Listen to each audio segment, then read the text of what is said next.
someone commented and said, dude, your account's dead, just stop. I was like, fuck, that's pretty harsh.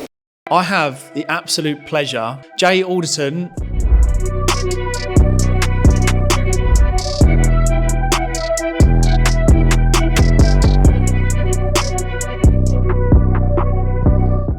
How has it been as a very self-driven person?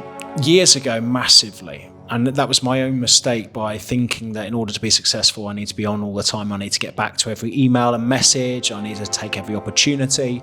And the mistake that I was making was prioritizing that over my family. People are so distracted. And that is the biggest problem. You know, when people say follow your passion, they think that once they found their thing, there's going to be this glowy feeling. Bollocks. When you follow your passion, you're going to be fucking stressed. But the difference between finding the thing that you want to do and chopping and changing is you just carry on going.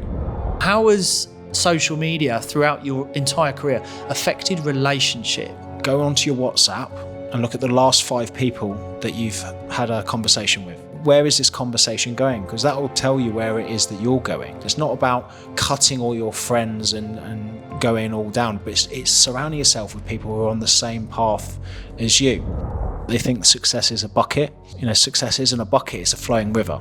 Everyone can drink from it, everyone can take from it, it's endless. And it comes down to this mindset and this framework that I say to people, and I got in a lot of trouble in 2020 saying this. And I said is, hey everyone, welcome back to my channel. Before we begin today's podcast, I'd like to say a big thank you to today's sponsor, which is Casita Properties, the UK leading property company when it comes to off-market, discreet buy-to-let sales. I have the absolute pleasure. I actually saw one of Jay's first videos. I feel like a boy in a toy shop. I really do. As you can see, we're in a different venue. We're in Jay's studio. Jay Alderton, firstly, thank you so much, mate. Firstly, thanks for coming down, and thanks for having me on. Mate, I'm really, really looking forward to it. So today, for the audience, we're just going to cover off a load of stuff. I'm just excited to get into your journey as well, for my own enjoyment, but hopefully we're going to offer a load of value, which I know we are. So Jay, just for anyone that isn't aware of you, and if you don't know who Jay is, why not? You're on TikTok, you're everywhere, you're on Instagram, got an incredible journey. Can we just have that 30-second overview, mate, of where you are? Yeah, very much so. As a teenager, little shit, didn't know what I wanted to do, needed discipline, decided to join the army, did that for 7 years, left, did lots of cool stuff, working for the US government, working in the Middle East, got made redundant, decided to become a personal trainer, became a very good personal trainer, and very much focused on mindset, because I always say transformation starts from the neck up. And kind of the last 2 years, a big mission of mine is leaving people better when they find my content. So very much my focus is trying to make people healthier, happier, fitter and stronger as I can be. Yeah, awesome. Well, I've followed your content for a long time now, and I would say that I'm definitely aligned where you are in terms of the mindset, the discipline, the routine. I mean, as you can tell, you're in great shape. You've always been in great shape. And that says a lot about a person in my eyes, certainly. And obviously, everything, you're putting out content-wise. We are in a day and age at the moment where things are so busy. Yep. And everyone's trying to keep up with the changes. Social media is at the heart of everything at the moment. Now, what I'm finding a lot of is that depending on what era you're born in, baby boomers, we've got new gen, it's almost seen as a good thing, it's a bad thing, it's the good, the bad, the ugly. There's so much opportunity right now through social media. Can we just get your take on how much, we were talking off camera, but the huge opportunity that there is? So there is. I mean, you can pretty much do anything that you want these days. But one of the problems with this is that we're in the same problem as we were like 20, 30 years ago. You had to really make the effort to get information a long time ago. And normally when that happens, it's because you wanted to do something with your life. Now we're in the opposite direction where you can do whatever the fuck you want to do. And the trouble is, because there's so much opportunity, you don't know what the fuck you want to do. Yeah. And this is this kind of analysis paralysis now, because people are just like, I can do anything, but you can't do everything. So one of the best skills I think that people can do this day and age is picking something. And it sounds really simple, but it's like a lot of people say, what should I do? Just pick something. And their fear is, what if it's not the right thing? So, well, at least then you know what you don't want to do. And that's the biggest thing that a lot of people are struggling with. They don't know what they want to do, but they don't know what they don't want to do. Yeah. And actually going all in on something and going, that was shit, means that you've got one less decision to make, and you're probably a lot closer to finding your thing than you were maybe 6 months to a year ago. Yeah. Do you think we're sort of going through a phase of there are too many options, and I find that a lot of people flitter, so they try one thing and they cut off too soon. There's almost like trying to find that happy medium of when do you cut it off in order to move on to the next thing? Because I'm a big believer as well, we were saying off camera, is that I've tried a million different things until you actually found what you're good at and what you can stick at. But how do you kind of find that balance of trying something but not spending too much time, not too much money, to the point where you think, oh, fuck it, I'm just going to go get a full-time job because I don't know what to do? It's not easy. I think, a lot of people that speak to me on podcasts, and a lot of people say, oh, just do this, just that. It's not fucking easy. Something I always say is, like, if this was easy, we'd all be millionaires with six packs. It's not. And a lot of it comes down to this discipline. And it's something that obviously is on my T-shirt and I speak a lot about. And I think it's just this mindset, especially, when people say follow your passion. They think that once they found their thing, there's going to be this glowy feeling, and they're going to be on clouds every day that they wake up, and they're just going to be spring in their step with everything to do. Bollocks. Okay, when you follow your passion, you're going to be fucking stressed. You're going to probably have a breakdown or two. You're going to have burnout. You're going to have all of these fucking things. But the difference between finding the thing that you want to do and chopping and changing is you just carry on going. So you fuck up, you fail, but you don't want to change the thing because you actually like the thing that you want to do. Yeah. And I think that's the real difference, is because you just carry on going as opposed to trying something new. And that's something that I found, take content. I fucking love doing content. And last year, I was going through a really rough patch of only getting a few views. And someone commented and said, dude, your account's dead, just stop. I was like, fuck, that's pretty harsh, but I was just like, you can't fail if you don't give up. Yeah. And this is the reality of business. This is the reality of so many things in your life. You're going to get hurdles. You're going to get what I like to call these little tests. And a lot of them are just to see how much you really want something. Yeah. And if you don't really want it, you'll find something else. But if you do, you'll just push through those shit times.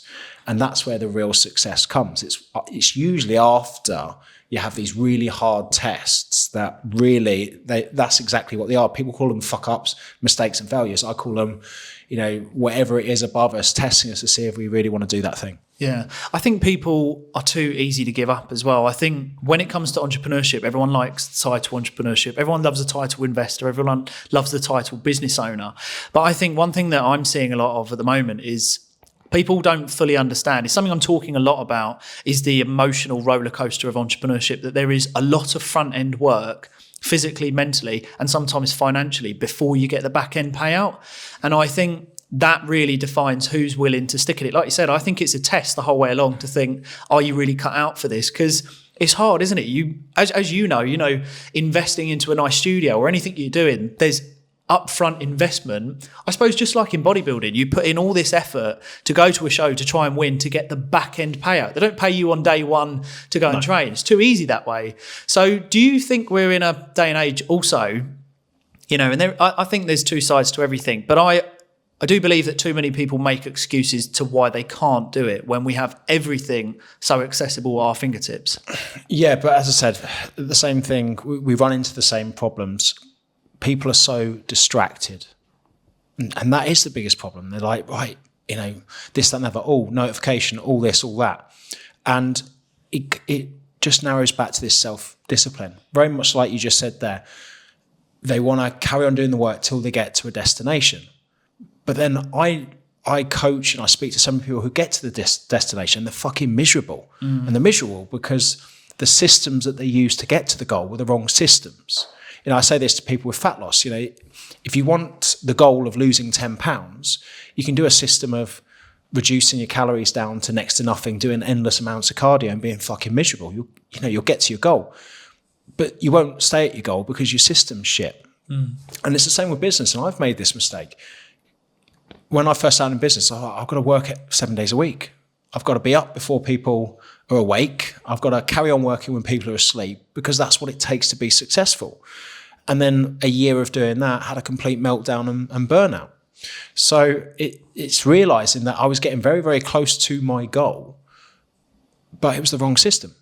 So as soon as I change the system, the thing that worries a lot of people is like, oh, hang on a minute, the goal's going to take longer. Like, yeah, fuck the goal. It doesn't matter, because a lot of people envision successful people as, right, they're there now. But it's maintenance of that thing. And if you got there through miserable means, you're going to be fucking miserable when you're there, because the only way to sustain that is being miserable. Yeah. So setting the goal as not the end goal, enjoying the systems that get there, means that when you get there, you actually enjoy being there and you stay there. Very much like, you said with me, like maintaining my physique. If I got this physique through extreme means, I'm going to be fucking miserable walking around. It might look good, but I feel like shit. And that is not sustainable. Very much like a lot of businesses. A lot of business do very shady tactics, guerrilla marketing, stamp on people to get where they want to be. And they get to the top and they don't stay there very long, because when they do struggle, they've got no one to reach out to. No one likes them anymore because they trod on everyone to get there. And it's only a matter of months, if not years, before you never see that business again. Yeah. So for me, it's always the long game and enjoying what it is that you're doing.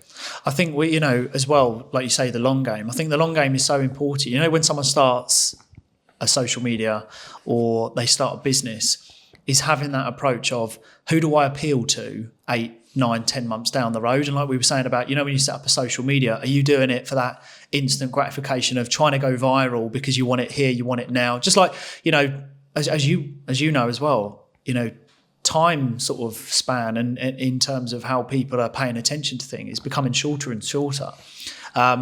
And I think people aren't seeing the fact that if you open up a social media account, don't look at it as what it's going to be like today and next week. Think of what a brand is going to look at you at in 6 months' time, and are you appealing to them?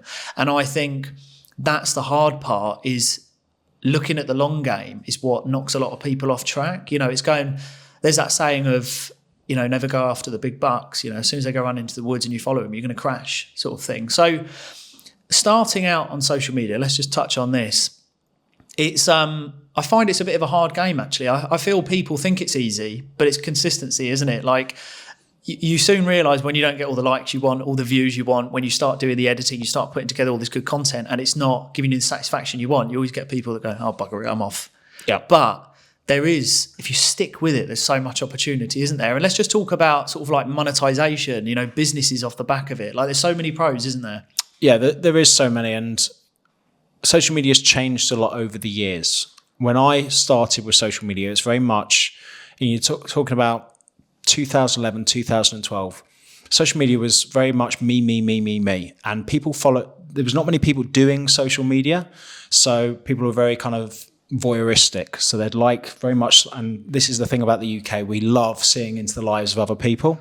That's why we got Love Island. That's why we had Big Brother. So people love that shit because it's escapism. And that still is about a lot this day and age. But good luck trying to go down that route, because most of the people that people are following now have insane lifestyles. And most people who are going down that social media strategy have millions of pounds in the bank, are YouTubers, make these insane videos that people just are fascinated about those human beings because they're on planes and going around the world. What social media needs to be about is sharing what you're good at to get other people good at. And it's really understanding this, that firstly, social media isn't very social. Secondly, the only reason that people follow you is because they want something from you. They've followed you because they've said to themselves deep down, will my life in some way get better by following this person? And by better, it doesn't always mean that they're following that person for good intentions. Sometimes people follow people because they hate them, because they want to plug in to wait to see the downfall of this person, because unfortunately a lot of people will love that, because if that person does something wrong or suddenly fucks up, it makes them feel better about the lack of success in their own lives. So a lot of it comes down to a basic thing I always say, you're rewarded in this world based on the value that you put into it. And I've always been very much focused about that. From me to everyone wants to see what I'm doing, to then really understanding the concepts of what it was that I was doing that achieved what it is that I'm doing, to then really actually understanding that to get a higher knowledge and level of what it is that I'm doing, I need to teach others. So very much now it's not look at me, it's like look at what I can help you do. And that has been a massive game changer for my growth over the last few years. Yeah. I believe that there's going to be a real movement and a real shift over these next sort of 6 to 12 months in terms of being authentic and transparent. I think we've been fluffed up for so long with this Dubai Lamborghini lifestyle. Everyone's bought into it, and it's a highlight reel, isn't it? You know, it's looking at everyone's perfect lifestyle, and I think what that's done is that's damaged a lot of people. Low self-esteem, anxiety, depression's through the roof, and I think the biggest damage is wasted time, like procrastination. We've all been there, where you're watching someone else's life. And I think you're right, is that there's a lot of people also waiting for your downfall. It's funny because I heard this the other day. We mentioned this the other day, was that it's funny when you post, you will never get the same amount of likes that you will on your views on your stories. So it's almost like not a lot of people are liking, but a lot of people are watching, which I like that take, is that they're either watching for a good reason or they're watching just to keep an eye on you. And I think that's the truth. You said it, is social media is not very social. Do you feel that as an entrepreneur, business owner, do you understand sort of when I say, and I felt this when I left my full-time job, I'm around a lot of people, but you don't really talk to a lot of people. Like, you can feel it can be quite a lonely journey, but you're surrounded by people all the time. Do you know what I mean by that? Yeah, 100%. I mean, I think one of the fortunate things is I've been doing this for 10 years now. So I live a very quiet life. Wife, 2 kids, small handful of friends, yet got a big following. And, you know, I like the quiet life. I live in a sleepy seaside town where no one really knows who I am, and I love it. You know, and that for me is a good life, because then I can close the doors, I can shut it off from the world. And, you know, I'm in this for the right reasons. I'm not in this for fame. You know, I'm not in this for all of this. But I also understand that getting my message out there, getting myself and growing an audience allows me more opportunities to do the things that I want to do in life. And it does very much come down to this. I genuinely love what it is that I'm doing. The feedback that I get from what I'm doing it gives me so much energy. So I just want to carry on doing it more and more. And what gets measured gets managed. So, you know, for me, it's having those goals. You know, for example, it's like, oh, let's get to 1 million followers on TikTok. Cool, we'll get there. It's not like, oh, now what? It's like, oh, let's go to the next goal and the next goal. And this is the great things about goals, because you're always going to set them till the day that you die. But it's also, most importantly, having a purpose for doing it. I always say this when it comes to fat loss. You know, a lot of people, they're like, oh, I wish I'd go to the gym. And I say, well, have you got kids? And they're like, yeah. And I was like, well, you're not really going for you anymore. You're going for your kids, because you want to see them grow up. Yeah. You want to be there for them. You want to be, you know, you want them to look up to you. Longevity. So it's fuck all to do with you. It's everything to do with them. So go to the fucking gym. Yeah. And it's important to have those short and long-term goals. But when you've got a lifelong purpose, it's endless. Like for me with social media, it's leaving people better when they find my content. So year after year after year, it's waking up and going, cool, let's see who we can make feel good this week, next week, the week after. Do you know, it's funny, there are so many people that start a social media, and I'm going to tie this into 2 things, that let the following go to their head and then they change as a person, which I think is a real shame. And that is very common. I'm sure you know of it as well. When they get the following and they forget that they're a human, that they bleed the same as everyone else, they go to the toilet, you know, everything's the same, but they've got this following.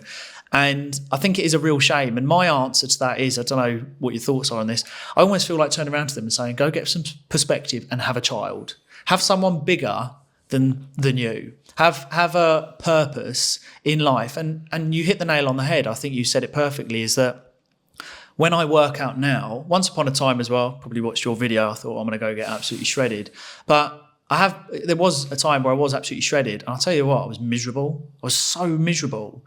And now I stay healthy because, like you say, I want to be there for when my son's in his 40s and 50s. I still want to be banging about with him doing whatever. And I think until you have a different reason, all of this has a meaning. Because if we didn't have something bigger than us, what is all of this for our own ego, or to please people that we don't really know? And I think, you know, what is the message that we can put out there to people where they might be thinking, I'm quite selfish, to be honest. It's all about me. Like, how can we get a message out there to say, look, there's something bigger, there's a bigger purpose? I think it's, look, going back to what you said there, Aaron, about people with their following and letting it get to their head. And, I've been to a lot of these big events with big followers and, certain individuals like that. And if the only thing that you've got going for you is the fact that you've got 1 million followers, and I only know that by you getting out of your phone and showing me, that says a lot about your insecurities. Oh, yeah. How I like to judge people is when I have a conversation with them, when I find out about them, when I leave people physically better when I find them. That's what matters. It's the confidence in yourself. And to be honest, this is the same with going to the gym. The gym isn't about showing off to people. The gym is about having confidence in yourself, having control over yourself. Building up an audience, what that to a lot of people, well, to me, is displaying is your level of consistency and passion in a hobby or a subject in which you're doing. But unfortunately, a lot of these kids, and I'm so glad that for me, the only thing I had in school was a Nokia 3310 and Snake 2. I don't think I could have dealt with social media when I was at school, because it's all a status game. Yeah. And I can only imagine, as a teenager, that people are judging each other and themselves based on if they've got a verified tick and how many followers they've got. So a lot of people are associating their self-worth based on audience, which is terrible, especially as you can get an audience very quickly through the wrong means. Yeah. I know loads of people who have built up followings for just horrendous content. Yeah. And it's like, it's great having 100,000 followers, but 100,000 followers that followed you because of something that's really negative and not good. Is that good for your mental health? No.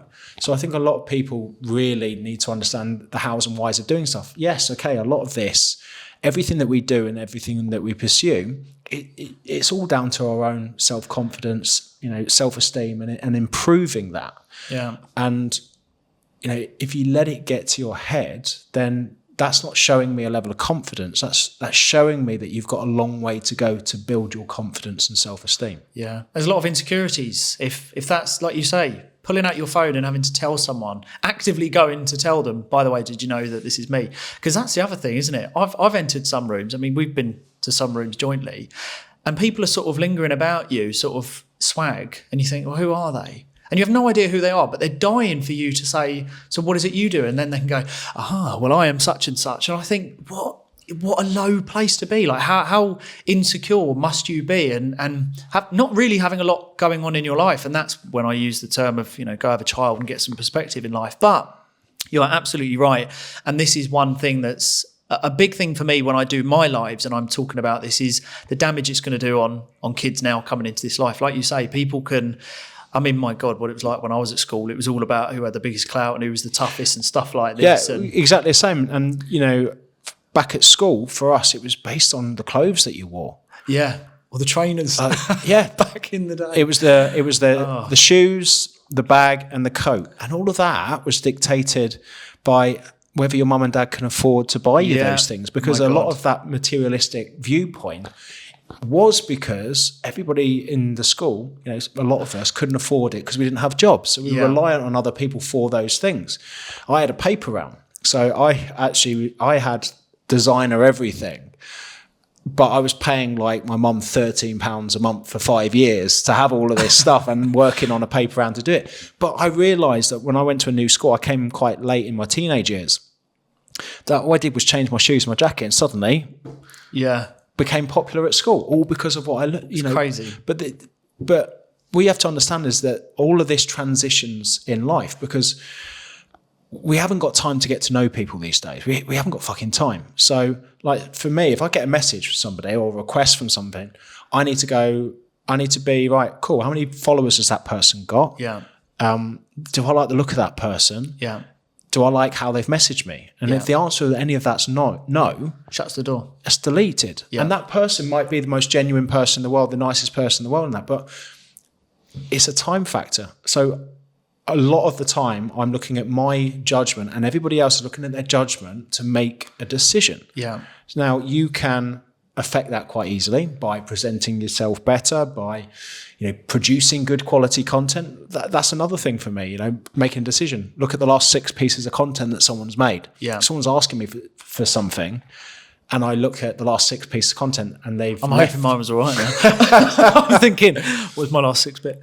No, for you, Aaron, it was your persistence, because you didn't take no for an answer. Yeah. It was like 4 or 5 times. And, for me, that, 4 or 5 times, it's like, right, get him in. Yeah. So there are different attributes with different people. And I think it's super important to understand those things. Yeah. I think there's some people that find my persistence quite annoying. The other half. But, mate, let's go back over a couple of points. I just, I have to say, it's so funny about you saying about the trainers and the clothes, because I remember, do you remember like Shocks and TNs and Nike Airs and all these ones that were banging about back in the day? I remember my mum and dad, we barely had anything as I was growing up. My mum came back with these George Asda version Shocks. And I said, do you want me to get severely hurt today? Anyway, they were taken back. So I know that feeling. But it is now all about how many followers have you got. They don't even want to get to know the person. And that's what's insane, is that going back to this attention span that's so short, and everything now is return on time invested, and I totally agree. If someone says, Aaron, when you're next in London, do you want to grab a coffee? You can't help but sort of think, what synergy is there? What collaboration? It's not anything against that person, because but it is like return at fast pace. The world is fast paced again. It's just can't get away from it. It's only getting quicker, and that makes it harder to build relationships. Yeah. But also at the same time, it's what I said. You need to, if you want to become successful, you need to get less distracted. Yeah. And that's not just distracted by content and things, that's distracted by people as well. Yeah. Like for me this year, as a review, I've said yes to too many things, and I'm ruthless with my time. I've made it very hard for me to get through. Done it.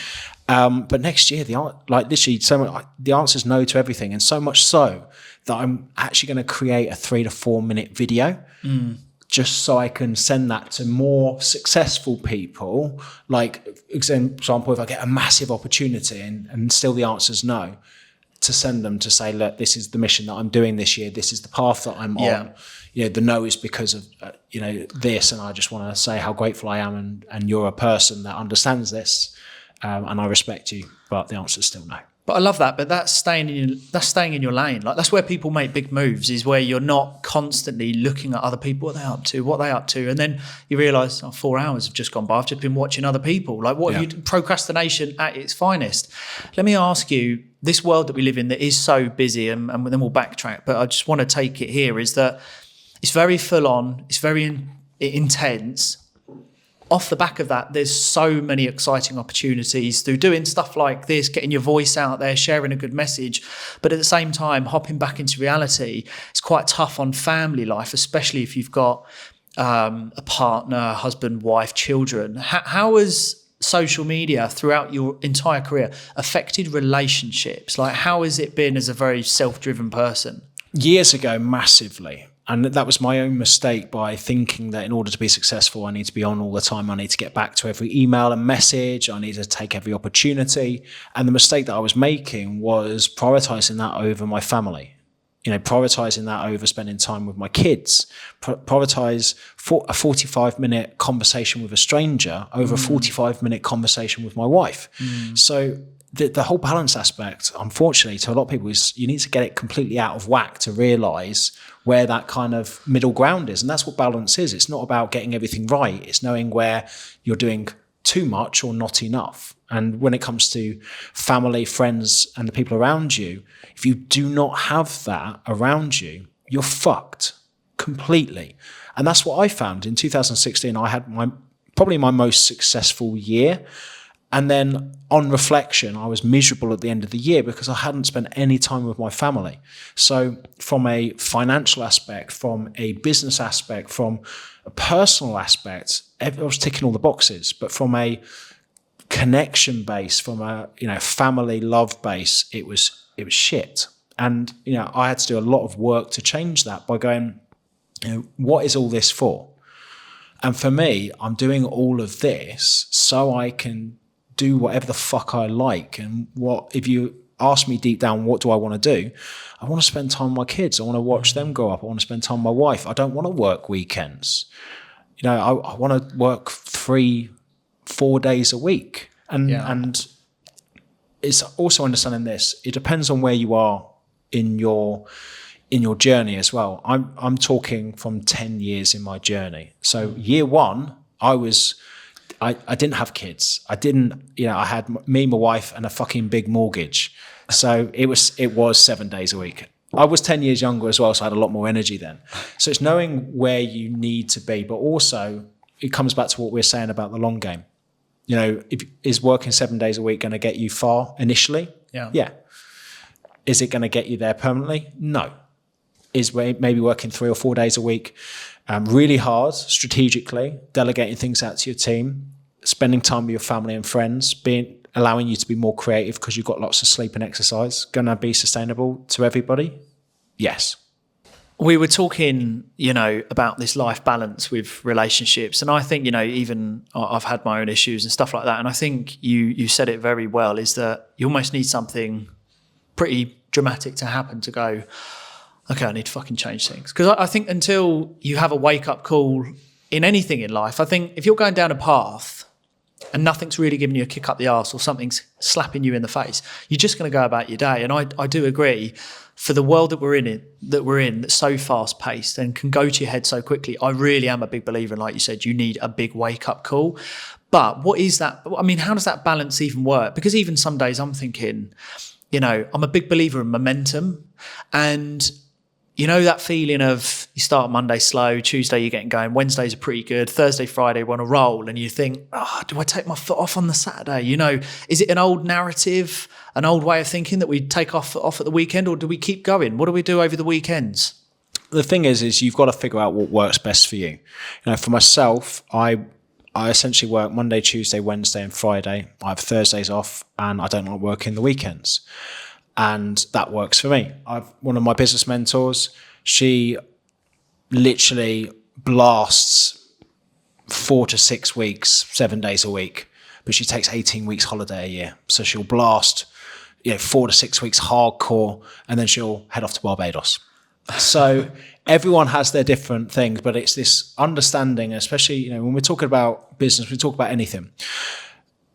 When we're trying to build muscle, there is a equation of stress plus rest equals growth. And it's the same with a business, and it's the same with your brain. You need to place adequate amounts of stress, but you also need the rest to grow. And there are different ways of doing that rest. One of the problems that people have is just not being in tune with when to put their foot down on the gas and when to ease off. For me, I'm ex-military, so everything for me is habits and routine. And actually having a routine of doing the same things each day gets me into the mindset of, right, okay, foot down, back off. Because I don't lack momentum because I know what I need to do each day. So I know, like Monday, I need to be a bit more fighting fires because I'm, responding to a lot of my client stuff. But Tuesday is more of a slower pace. It's relaxed because it's more creative. It's more thinking. It's more the content out there. Wednesday, back in the game, team meetings, focusing on what needs to be done in the business. Thursday, I'm up at a spa with a paper book, nodding off, reading a book, but also that's my most creative day too, because I'm thinking about the business. I'm thinking about, dealing with some of the things that I couldn't figure out on Monday, I can now figure out on the day that I'm at the spa. And then Friday is, podcast. It's I'm rested, I'm recovered, I'm thinking straight, I'm able to produce my best work on a Friday, and then I'm done on Friday. It's weekend. For me, people say, if you're living for the weekend, your shit's broken. Yeah, I don't live for the weekend, but I do love the weekend because that's the time I catch up with my kids, spend time with them. We do stuff together as a family, so I very much look forward to the weekend. But different ways of doing it, and you've got to find the ways that work best for you. I think it's about breaking the mold, isn't it? We're so used to what our parents did and our grandparents, and this, Monday to Friday, you have the Saturday and Sunday off, and you have a bank holiday, and you have a couple of weeks during the week. Whereas things have changed, haven't they? They're not as they were years ago. It's like I use the example of when people hear the word business, people think warehouse, employees, printers, vehicle cards, all this stuff. It's not, isn't it? Like a business can be a laptop, somewhere remote, in a cafe, building an online service, consultation business, whatever it is. Everything has changed so much. And I think the wording and our thought process of like work and life balance is that, well, I've got to fit it into the Monday and Friday. It's not like you say you're having Thursday off. I'm very much the same, Paul and I, when we catch up and sort of, we're all spinning different plates and stuff like that, but you have your set days and when you go, right, this is that, this is intense. Peak performance periods, this is something I talk about a lot, is understanding your like body clock during the day. And the way that I break it down to anyone, to understand when you're at your best and you're at your peak performance is when do you feel you could sell something to someone? That's kind of the way that I work it out. Have you found throughout your career, and obviously you're very structured, very disciplined, have you found there's a period during the day where you're almost like you're in your hustle mindset where you could do anything? I think for me, it's the minute I wake up. So for me, it's that kind of 5 a.m. till about 8 a.m. But for me, that's my time. That's my time in my head. That's my thinking time. I tend to be more, inner than actually, selling stuff and being creative. I think for me, that kind of time comes just before lunch, usually around 11, 12 o'clock, because that's a lot of the time where I do a lot of my Q&As, I do a lot of my live streams. Some of my most viral content has come from that kind of 11 till 12 o'clock spot. But the reason that is there is because my vessel is full. I've done everything that I need to do for myself by 8 o'clock in the morning, so I'm ready to serve. So it's knowing what you need to do. And I think it comes back to that quote of not being able to serve others from an empty vessel. It's very hard to do your best work when you're not full, when you're not looking after yourself physically, mentally, emotionally, financially as well. Because if you're not, it's very hard to do good things. It's very hard to do good work. Yeah. So it is understanding that for me, it always starts with looking after myself. It's being selfish for the first part of the day so I can be a lot more selfless and add more value to other people's day. How have you picked yourself up from some of the lowest lows? So this journey is very lonely. There's a lot of ups and downs. But when we hit the lows, although we've got great people around us, I always say that it's going to be us that actually picks ourselves up to get back on the horse. What have been your lowest lows throughout your career, and how have you got yourself back up? So I've got a quote for everything, but it's only in darkness that you can see stars. So actually, whenever I've been kind of at my worst, whenever I've had a time where I've really struggled, because of the amount of time I've been doing this now, I know that it's just before I figure something out, or it's got to a level of pain that I need to change something. And this whole, a lesson will repeat itself until it's learned. Sometimes when you hit that rock bottom, it's because you weren't fucking listening. You weren't listening to other people. You weren't listening to your own advice. And that is the world saying, right, now you're fucking listening. So it's, for me, everything is a framework. I very much focus on a lot of stoicism. If something can hold the test of time for 2,000 years and it's good advice, it's still good advice. And it's just understanding that a lot of things in your life, there's a Latin quote called amor fati, and what that means is like the lover of fate. So it's actually understanding that nothing is good or bad. Someone will say that, this is my dark time. That sounds very negative, but if you needed that dark time to get to the next level, is it a dark time? It's not. It was what was necessary to get you to where you wanted to be. So actually that was, not a negative thing. And if I think of where I've gone in my life and the things that went wrong, they needed to go wrong for things to go right. Take being made redundant. If I wasn't made redundant in 2012, I wouldn't have become a personal trainer. I wouldn't have been self-employed. I wouldn't have, and I say this, escape the matrix, because everyone's fucking using this at the moment. But the reality of this is, it's the first time that I made money based on my skills and talents without the need for anybody else to pay me. That's freedom for me. And I had to be made redundant for that. I had to go through, being absolutely fucking broke, putting 16 grand on my credit card, hoping that this works out in order to get there. Yeah. I had a massive meltdown in 2016. I split from my wife. I moved out into a 1-bedroom flat. I was drinking 2 or 3 bottles of wine a fucking night, going, what the fuck happened? You just had the best year ever. I needed to go through that dark time to realize that I was doing everything fucking wrong. Yeah. That I needed to tell all these people who wanted me to respond to messages and emails to fuck off.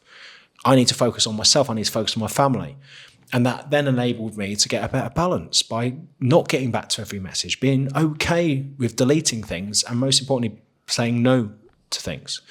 So it's a framework of actually understanding that, dark times are only a dark time if you look at it like that, not as a stepping stone and a lesson onto something else. Mate, I couldn't agree more. I think the saying of diamonds are formed under pressure. I love what you said about if the world keeps knocking you down to ground zero, it's because you won't fucking listen. I love that. I think, my God, have I felt that. I think things happen for a reason, and I think it's a case of whether you're willing to listen and learn. And I think the naive ones or the arrogant ones that think, it's not, that wasn't meant for me and stuff like this and keep going about their way, those are the ones that delay the whole progress of actually growth. I think it starts, like you said, it starts with you, self-improvement, self-development. Like, how can you have anything good around you if you're not improving yourself? What's your thoughts on the whole meditation and a lot of the wishy-washy stuff? Are you someone that is just, look, let's just get on with it? Because I watched an interview recently with Elon Musk and this interviewer, and the interviewer said to him, but, how do you get yourself through those real dark times? Like, how do you, how have you got yourself, your mindset in order to cope? And Elon Musk went, I just get on with it. Like, a job needs to be done. I just get on with it. I don't think into it. I just do it. What's your thoughts on sort of both sides? I think it's what you said, meditation and wishy-washy. It's just this thing that a lot of people feel that these things are wishy-washy. And people have this kind of bandwagon effect because when something is effective, you get all these Instagram influencers jump on it, and then they make other people feel that like it's wishy-washy when it's actually, been around for thousands of years and it's been scientifically proven to reduce anxiety, give you clarity, allow you to, live your life. So I think one of the most important things is understanding that all these things that you think like that people do, let's take my habits. I do a lot of breath work. I do a lot of meditation. My meditation is jumping in an ice fucking cold sea and a plunge pool. But there's a reason there is a reason behind doing these things. And I think one of the issues that we have is that people, I really hate the word spiritual because once again, it gets this mindset of people crossing their legs with joss sticks and everything else like that. But it's so important to get that message out because the way that I'm approaching it is not approaching it as, calm, peaceful and that. It's like, yeah, calm, peaceful, but add a few fucks in there and, let people know that, this isn't just for, this isn't just for vegans and, this kind of mindset of everything that you have with people who are very much like kind of chill and everything. This is real world shit that people need to understand. Breath work, Navy SEALs all talk about box breathing to reduce stress in stressful situations. I really wish that there was more that needed, that should be done in the army. PTSD and everything else like that is a real thing. And a lot of the time that these issues are there is because people don't feel that they can express their emotions, understand feelings, and most importantly, learn how to cope and deal with them. When it comes to being in the military, when you're on operations and you're seeing things that you do, you can't go to a fucking meditation retreat or go and do a bit of breath work and, find your fucking chakras and stuff because there's bombs going down. There's people trying to fucking kill you. So you've just got to, push that shit down and carry on. But just because you push something down and carry on doesn't mean it's going to not come creeping up later. And it's this quote of an ounce of prevention is worth a pound of cure. Because if you keep ignoring these things and keep pushing on, you watch what happens. Now, I love Elon Musk. I love his comedy and humor, but I don't reckon he could do 100 push-ups. I don't reckon he could squat his body weight. And I'm just saying, look, you can't just look at one variable. You've got to look at everything. I wouldn't want to be Elon Musk. Imagine his life. Imagine how stressed that he is. Yeah, he can't do all that stuff. He ain't got fucking time for that shit. And what good's having $200 billion if you haven't got the fucking time to enjoy it? So, when you look at other people, when you aspire to be other people, don't just look at one variable of their life, look at everything. When you look at someone, once again, from a business perspective, there's lots that I can learn. But I ain't going to go to him for nutritional health advice. Yeah. There's going to be other people. So I think one of the most important things to do is when you look at somebody, you don't need to become them. Is take the lessons away from them that are relevant to you and ignore other things. Yeah. It was funny about Elon Musk. It was Joe Rogan that said in one of his podcasts, he went, that man's not seen the sun for months. Yeah, exactly. I saw that. Yeah. He was on his yacht, pasty as you like, which again, what's the point in having 200 mil in the bank if you're pasty as Casper? 200 billion as well. Yeah, 200 billion, sorry. But it's strange, isn't it? We've normalised bad habits. You talk about the meditation and stuff like this. This is all seen as wishy-washy and stuff like that to some people, and that it's, maybe it's time wasting and stuff like that. But yet we've normalised that it's still okay to go to the pub and spend 100, 200 quid at the weekend to drink, to do drugs, to smoke, all this stuff. But yet doing things that might counteract without medication, anxiety, depression, getting yourself in a good head state. I always think, I don't know if you're getting yourself in that sea when it's freezing, but I can only imagine that it sets you up for the day. I go to the gym every morning, but it's that setup, isn't it, for the rest of the day? And it's strange because we have normalised bad habits still, and it's not even questioned. To go out on the weekend with a load of your mates to get pissed up is normal, but if you want to go running on a treadmill and get to work, it's weird. But you know why? Because going out with your mates getting pissed is fucking fun. Going to the gym at 6 o'clock in the morning is fucking boring. Yeah.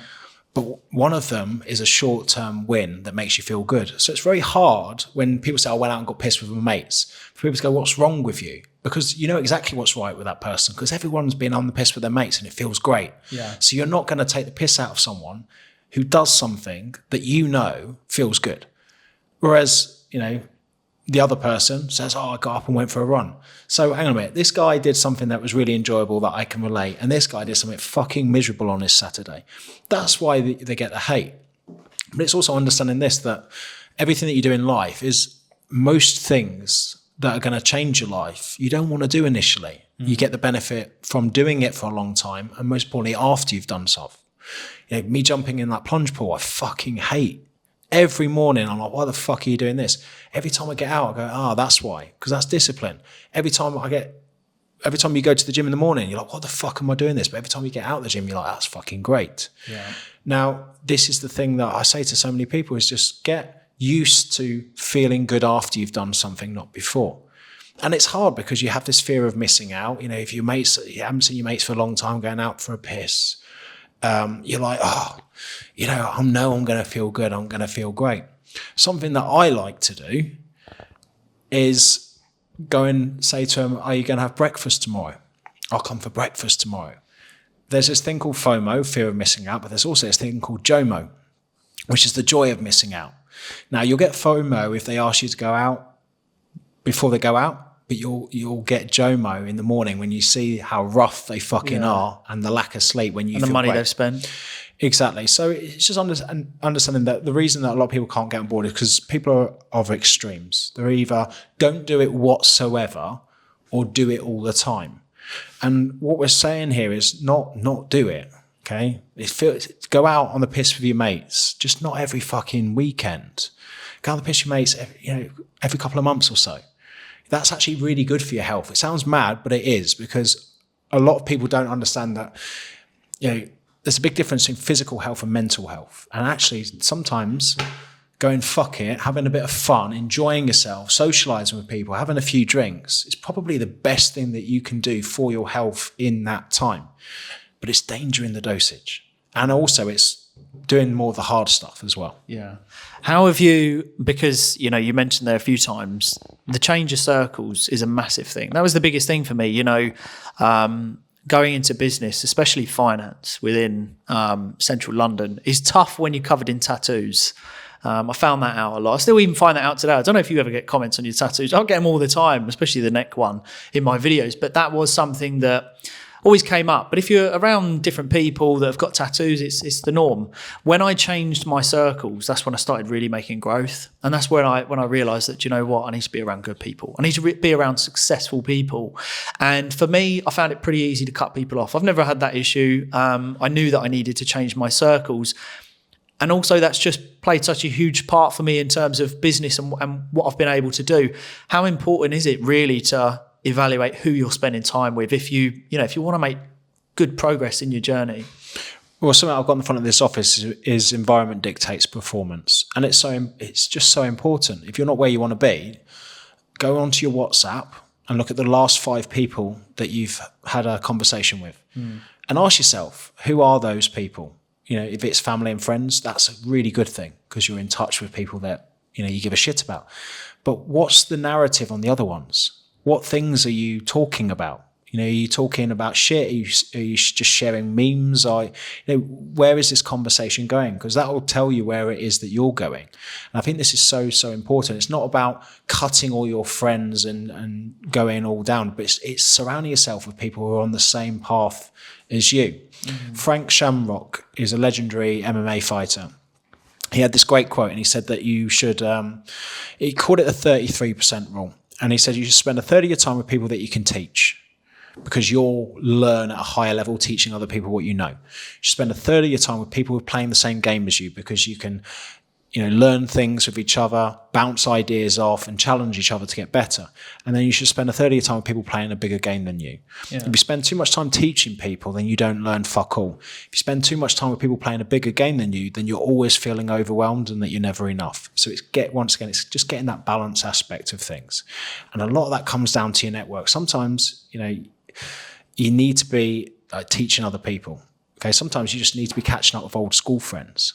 Sometimes, and most of the time, you need to be focused on who's playing a higher game than me and who can help me challenge to get to the next level. Mate, I love that. Do you know what I say to when people have asked me, I say to anyone, if you're wanting to start a business or something great, learn every day and surround yourself with incredible people. Because if you don't know what you want to do, because there's a million options, if you're around really good people and you're learning through Audible, podcasts, whatever, you become inspired and then you think, I'm going to try that, or I'm going to get in touch with this person, or maybe they can introduce me. And that's one thing that's just paid dividends is being around really good people. And I like that breakdown. We'll have to take that breakdown, Paul, who you're spending time with. I mean, we book a lot of meetings in London with people who have done really well. I think, you know, I think we're on about the same person, but like you mentioned, your mentor, someone full of knowledge as well. And there's so many great people out there. And, you know, the funny thing is a lot of successful people are really willing to help, especially there's a very good friend of mine who's done very well financially and in business, and he says it's the unwritten rule that every entrepreneur should help other entrepreneurs. And I love that because I think there's this misconception that successful people are snobs and they don't want to help people. It's totally the other way, isn't it? Yeah, success leaves clues, but also, you know, the reason that most people become successful is because they've completed the game at a certain level and then they love sharing that with other people. And I think when it comes to success, I say this to people all the time, one of the reasons that people are a bit standoffish with successful people, or, you know, they're a bit annoyed that someone is a bit further ahead, is that they think success is a bucket, that there's only a certain amount in that. And then when somebody takes it or takes it a lot, then there's not enough left for them. And that's bollocks. You know, success isn't a bucket, it's a flowing river. Everyone can drink from it, everyone can take from it, it's endless. Yeah. And actually that game is much easier to play when you find the people who are playing it at a high level. And most importantly, you ask them questions. Now, you might not be able to get in contact with them by asking them questions, but they do lives, they have an email list, and most importantly, they probably have products that you can purchase to put some skin in the game and learn. Because if you're serious about anything, put your fucking money where your mouth is. Yeah. Now, it doesn't need to be it doesn't need to be a 997 course. It can be a £12 book. Yeah. Go and read it or go and listen to it, because that person is distilling decades of wisdom for next to nothing. This is what I love about self-education. There's no cap on how quick you can go. It's what I say to everyone. When someone says, yeah, but I don't know where to begin, learn.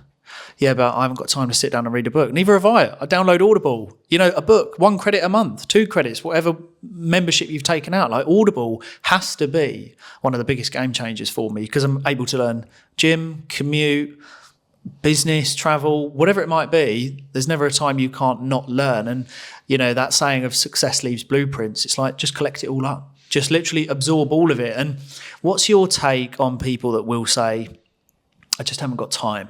That's a big thing. You hear a lot of people say, I haven't got time. Yeah, your excuse is valid. I haven't got time. It's one of those things that, it's no one's got time, but you fucking make time. You've got time. If I grab your phone now, go into settings, go to battery, you've got time to spend 16 hours on fucking Instagram. You've got time to spend 4 hours scrolling through TikTok. I'll find your fucking time.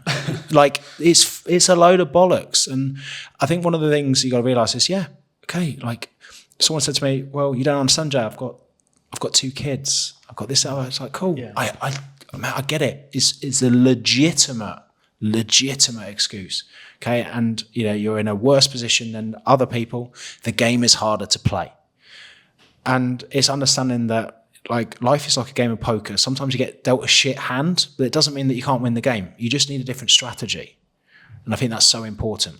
I think when people are looking to make excuses, and we mean excuses in the sense of, I can't do it, I've got kids, I'm a single parent, stuff, there's plenty of people out there, we've all got our own story, right? But it's a case of, I think, how much do you really want it? And also a taster of it. I think a lot of people, there's that saying of smell the leather, sit in the Porsche, feel it, actually understand that it is a possibility. And I think surroundings is a big impact on whether you can really know whether you're up for it. Go to London, go to Central Mayfair and look around you and like be inspired. It's seeing what's possible. And I think one of the things is that a lot of people think that other people are cut from a different cloth. So they'll have a legitimate excuse for not doing stuff. And if you realize that there is someone out there who has less time, more responsibilities, a bigger struggle, and yet they're managing to do it, then it would make you do it. And just because you haven't met them doesn't mean that they don't exist. And this for me is so, so important. And it comes down to this mindset and this framework that I say to people, and I got in a lot of trouble in 2020 saying this. And I said is that no one cares. Oh, yeah. No one cares, and everything is your fault. And here's the reality: is it might not be your fault. Okay, you can't control what happens to you, but you can control how you respond to it. And for me, that's so, so important, because shit things are going to happen to you. But if you allow them to hinder your life, then that's all you're going to do. Yeah. Like, what you need to focus on is go, right, okay, that's shit. How do I change the strategy? How do I focus on getting better on, with this thing? And it's this thing that you said, like, no one cares. Okay. No one cares whatsoever. You haven't got enough time. Cool. Allow that to be your excuse, and then don't do it. Yeah. Live for the next 20, 30 years and not do it. Or think about a strategy. Okay, I've got 2 kids. Yeah, so I've got 2 kids as well. What time do they go to bed? 8 o'clock. Oh, it's 8 o'clock at night. So you do have 8 till 10. Yeah. What are you doing in that time? Oh, I'm watching Netflix. It's like, well, maybe understand this. Look, when you're trying to get where it is that you want to be, you've got to make sacrifices. And it's a lot harder game to play. If you've got a full-time job and you've got this side hustle that you want to do for the rest of your life, you're probably going to have to get up really, really early, or you're probably going to have to work really, really late. You might not be able to get your magical 7 or 8 hours sleep for the time being, because you need to make a few sacrifices in order to get where it is that you want to be. And this is just so, so important. If you do those things, then you're not going to be in this position that you are now. There will be a time where you can let go of that job, and then all of a sudden, that thing that you're spending 3 or 4 hours doing late at night or early in the morning, you can now do at 9 o'clock to 11, and maybe go to the gym and relax a bit for the rest of your life because you put the work in. Mate, nail on the head. I mean, the fact that there's so many more hours in the day than what we believe, we're under the assumption that it's a one-day shift, one shift in one day. That's exactly how I started. I would work my full-time job, go home, spend time with the family. Everyone would fall asleep and I'm back up and open up the laptop, and I worked in a tiny little cubby hole that I built myself. It was awful until eventually we managed to get an office in Mayfair, and that was the journey. And I literally worked all those hours. And when I turn around to people and I say, I slept 4 hours, I still sleep 4 hours every night. And people have a mixed feeling about it, but it's what I'm willing to do for the long-term gain. And that's where, if you turn around and you say that to someone, they're like, oh, I want to watch Game of Thrones tonight. Yeah, well, you don't want it enough. Well, there we go. We can end the conversation now. You know, we've just proved it. So I think there were some amazing points in there. Jay, just as we come to a close, mate, what would be your final message to anyone to take full opportunity of the rest of the year and going into the new one? I would say a simple thing: focus on being less distracted, pick something and go all in on it. It might not be the right thing, but at least you went all in on it and now you know that it's something that you don't want to do. Jay Alderton, mate, an absolute pleasure. I've loved it. Thank you so much, mate.